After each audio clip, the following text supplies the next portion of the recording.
তাহলে স্যাটিসফাইড বল। Hello everyone, আমি mehndi artist নিতা। কেমন আছো তোমরা সবাই? আজকের ভিডিওটা একটু অন্যভাবে শুরু করলাম। ভাবছো তো হাতে টিফিনটা নিয়ে কি করছিলাম?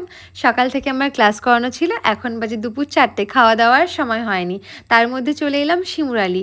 কেন এসছি নিশ্চয়ই বুঝে গেছো, আজকে আমার ব্রাইডাল বুকিং ছিল। আজ 30 জুলাই। তো ব্রাইড নিজেই আমাদের পিক আপ করতে গেছিলো। দেন আমি ঝটপট করে কাজে বসে যাই দেরি না করে।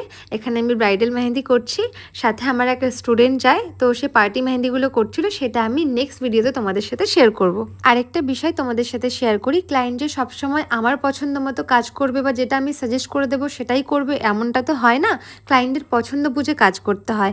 দেখা গেল কোনো ডিজাইন সত্যিই ভালো লাগছে না, কিন্তু সে চাইছে, দেন আমাদের করে দিতে হয়। অনেক সময় এরকমটাও হয় যে সে কোনো একটা ডিজাইন দেখালো, তার হাতে সেটা ভালো লাগবে না, সে জেদ করছে আমার এটা করে দিতেই হবে, দেন সেটাও আমাদের করে দিতে হয়। কেউ কেউ আবার বোঝে, মিক্স ম্যাচ করে কাজ করে দিই।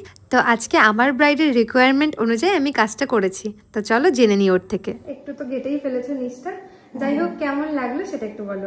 খুবই ভালো লেগেছে, যেরকম চেয়েছিলাম তার থেকেও ভালো তুমি পরিয়ে দিয়েছো। যেরকম আশা করেছিলাম সেরকমই হয়েছে, বরং একটু বেটারই বলতে পারো। I am very happy. Thank you. Thank you actually.